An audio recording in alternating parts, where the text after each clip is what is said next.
السلام علیکم. زه احمد سبحان خټک د پلوس سر نه تعلق ساتم. د مو محترم وګړو آینده جو الیکشن روان ده دې باره کې به موږ خبرې اترې کوو او مو خپل ذاتي طور باندې په الیکشن کې هیڅ قسم ته انټرسټ نشته ده. هغې وجه دا ده چې مو تقریبا 18 سال فارن کې تېر کړي دي او مو د پاکستان نه هیڅ قسم ته کمایي چې به هغه نه ده کړې.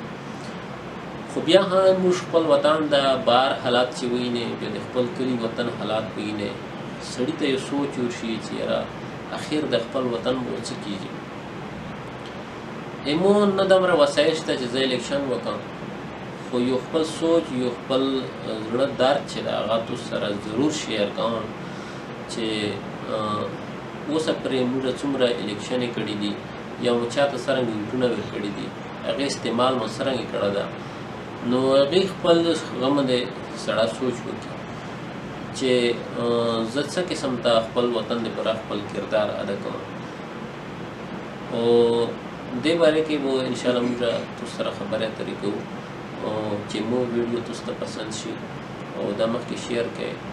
دې لپاره به مختلف قسم ته ویډیو زه تاسو ته اپلوډ کوم او کوم ملګري چې مو سره په اتفاق سوتي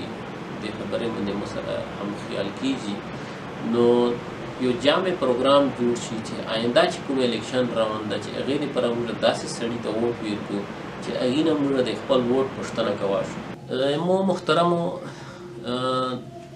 د پاکستان او د کرک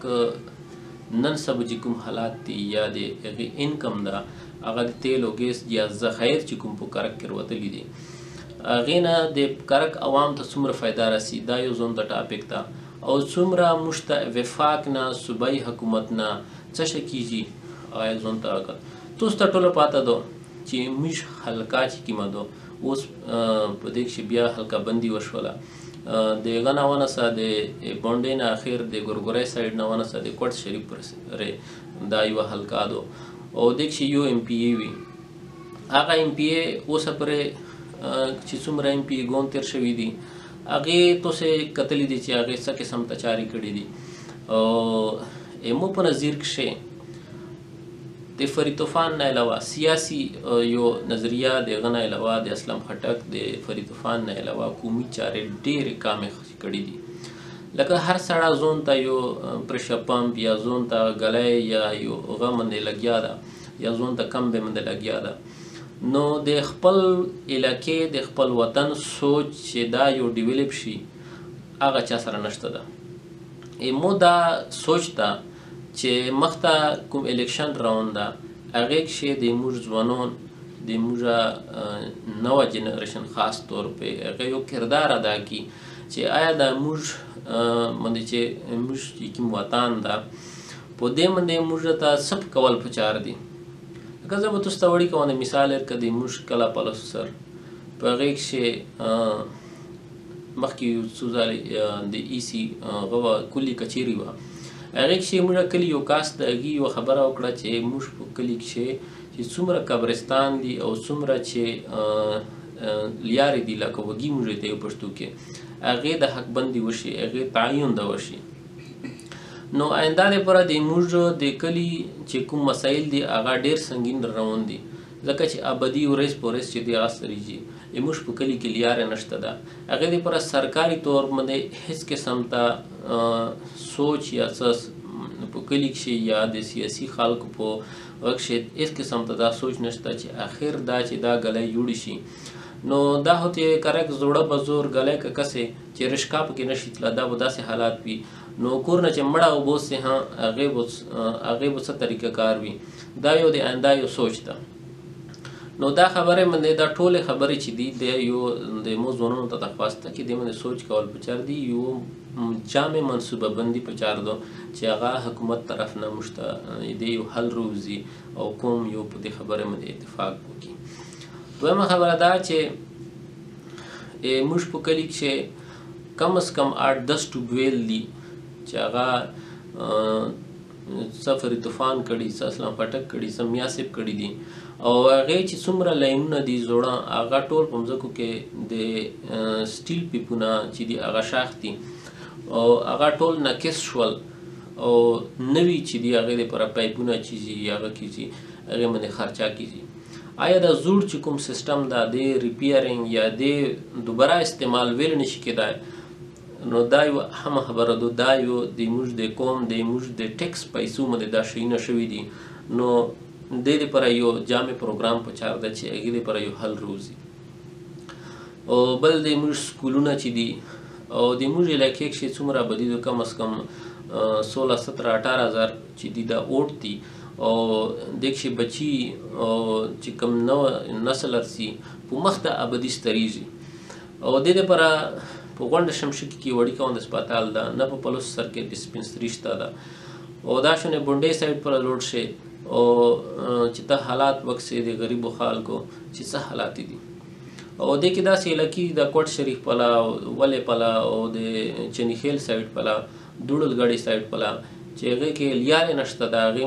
چې کله کور کې جنازه وشي نو هغه خپل جنازه چې دو هغه په مشکله سره په کاټ چې هغه ته جنازګاه ته رسوي. نو د دې لپاره یو جامع سوچ یو پکار ده چې هغې باندې موږ کوم اساسه دو امو ته ووټ باندې چې کوم طاقتور سړی جوړ شي هغه موږ نه خپل ووټ ویسي که لکه اوس تاسو ته مثال زه دیر که چې شاید خټک چې ده د تال نه څومره ووټ وړم، د موږ چونتره سایډ نه څومره ووټ وړم او ته چې تال ته لوړ شي ډېر خلک به نوي لوړ هغې چې کوم روډونه کارپیټډ روډ جوړ کړي دي او د موږ علاقې والا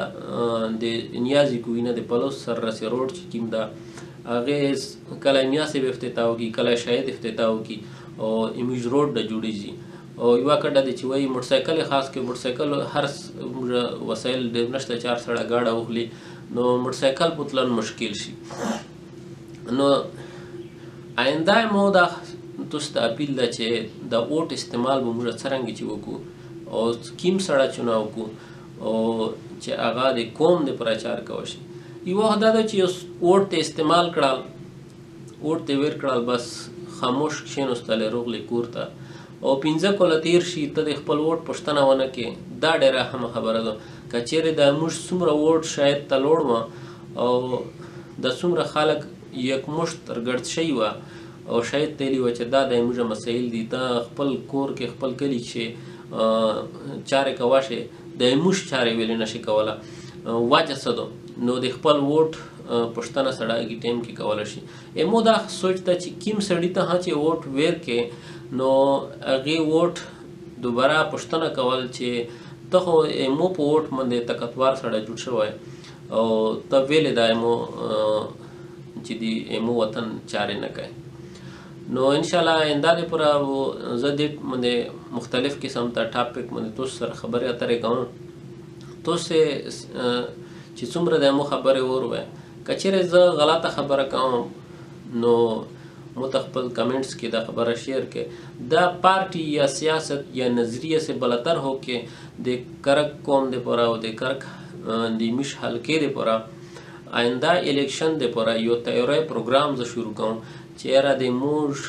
کله کوم په څه انداز کې خپل سیاست کښې یا په مخکې الیکشن کې هغه ووټ استعمال شروع کړي. السلام علیکم ورحمة الله وبرکاته.